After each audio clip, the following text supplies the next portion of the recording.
And I'm back. What I had to do was clamp this sucker up in the vise like that. Not really clamp it real hard, but clamp it up like that with the tailpiece sticking out. Take a tension wrench and put him on here to keep the C-clip from moving any further. And then this small screwdriver and get him over there. And then this little hammer. So, as you can see, getting a C-clip off a lot of times is harder actually than picking the lock.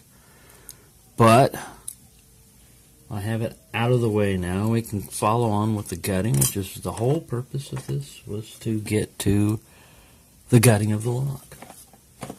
So let me get a follower over here ready. I think this one, tiny one will work.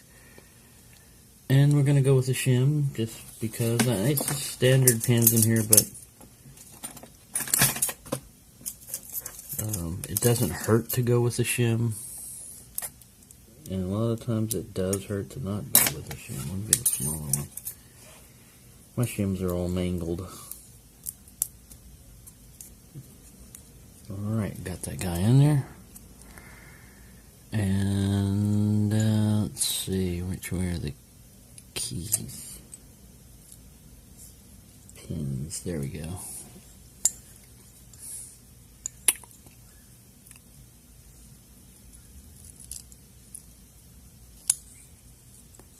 Six pins. Alright, get that extra spring out of the way. I've got too much crap on my table here.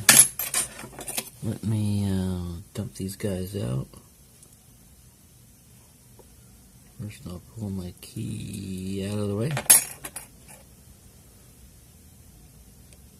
One, no serrations.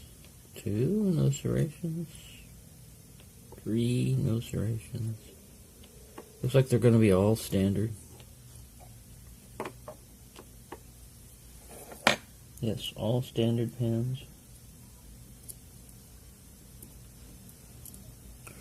Right, now let's get to the important part, which is the Bible. Because, yep, it's exactly like Bear's back. See how, I don't know if you can see that. See those pointy ends? They put the pointy ends of driver pins in here, which is really strange. I'm going to leave it that way. But it's odd that they would do that. Probably just for ease of lock functioning for them. But yeah, sure is. The pointy end, it's a key pin, but the pointy end is facing down towards the shear line. Yep, and that's the same way. This other guy, he bounced around, but I watched him. He was pointy end facing down. Let me get over here where everybody can see this. Make sure that we're in focus. Focus on that. Alright. There's another one. Yep, pointy end up. Strange that they would do it that way. Yep, there's another one. Yeah, they use key pins. And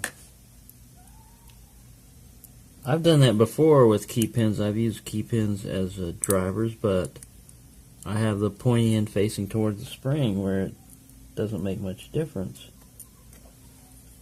Alright, go ahead and just let the last guy fall out. Yep.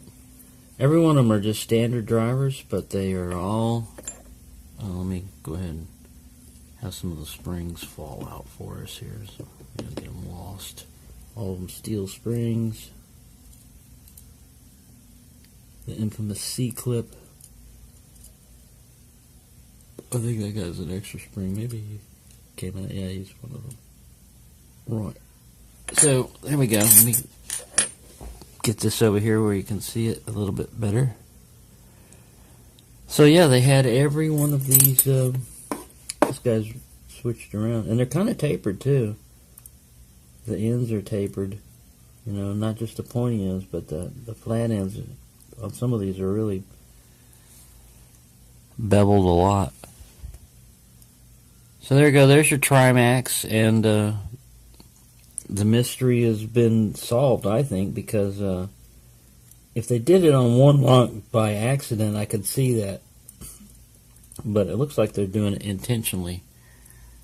So, and that just makes the lock easier to pick because you got a little tiny area there that is holding it back instead of a big surface area. So there you go. I hope everyone enjoyed this. Sorry it was a two-parter and everything, but you can blame that C-clip for that.